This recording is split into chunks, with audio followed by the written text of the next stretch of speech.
With the baby boomers on the verge of retirement, we're at the tipping point where Social Security surpluses become deficits.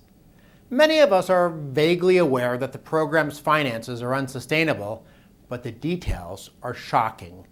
Annual shortfalls will reach more than $400 billion before 2030 and more than $1 trillion before 2050.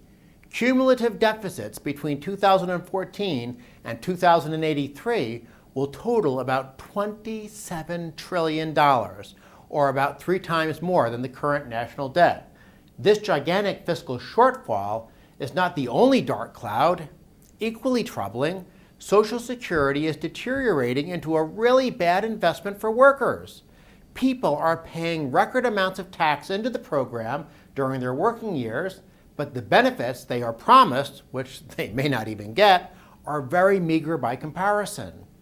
In this Center for Freedom and Prosperity video, we're going to look at how Social Security can be saved with personal retirement accounts. I'm Dan Mitchell of the Cato Institute. First, some background. When Social Security began, workers must have felt like they won the lottery. The payroll tax was only 2% on just the first $3,000 of income. Yet even though they paid very little tax, these workers got full benefits when they retired. Today's workers are not nearly so lucky. First, the tax burden has grown dramatically. Instead of paying a tax rate of 2%, the Social Security payroll taxes climbed to 12.4%. And instead of paying the tax on just $3,000 of income, the tax now applies all the way up to $107,000. As a result, the maximum annual tax has risen from $60 to about $13,000. Benefits, however, have not grown nearly as fast. Workers used to get back all the taxes they paid, plus interest, after spending just a few years in retirement. Retirees today, by contrast, will have to live a long time to get their money back. And those just entering the workforce will have to live past 100 to get a market rate of return from Social Security. These bleak forecasts, by the way, magically assume the government will pay promised benefits even though the program is actuarially bankrupt. Good luck with that. So what should we do? Politicians will be tempted to address the program's giant deficit by raising taxes and/or cutting benefits. This is hardly an attractive option for workers. The so-called tax solution, for instance, would boost the payroll tax rate to 18%, making Social Security an even worse deal for today's workers. Instead of having to live until, say, 105 to get a decent return on the money, they might have to live to 120. This is the catch-22 of Social Security.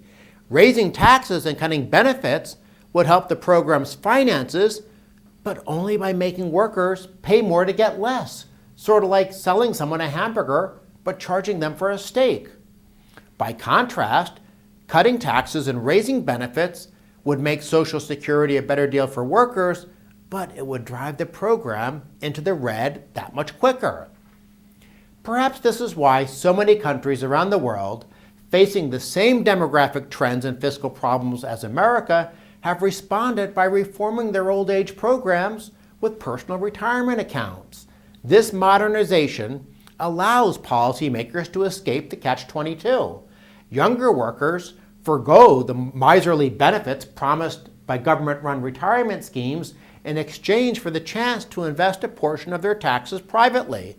This saves the government money in the long run while allowing workers to amass greater retirement wealth.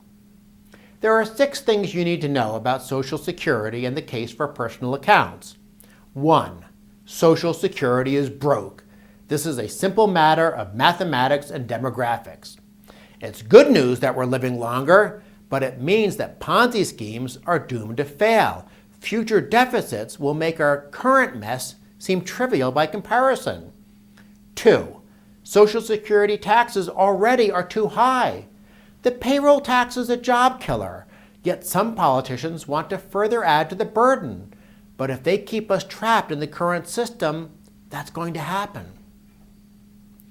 3. Social Security is a bad deal for workers. Everyone is losing out as Social Security goes deeper in the red. Minorities are especially disadvantaged by the current system because they have lower lifespans. 4. Personal accounts are the way to provide a safer and more secure retirement. Mandatory saving is much more dependable than having to rely on the empty promises of politicians. 5. Personal accounts would boost economic performance. This slide shows some of the reasons we'll get faster growth, which of course is exactly what you would expect if you replace a tax and transfer entitlement scheme with private savings and wealth accumulation. 6. Privatization is sweeping the globe. The slide on the screen shows nations with personal accounts. Chile and Australia deserve special attention because they have full privatization and their systems have been in place for 20 to 30 years. Not surprisingly, they're getting great results. If all this sounds too good to be true, there is a catch. Social Security is a pay-as-you-go system, which means that taxes from today's workers are used to pay benefits to today's retirees. So if we allow younger workers to shift their payroll taxes to personal accounts, what do we use to pay benefits?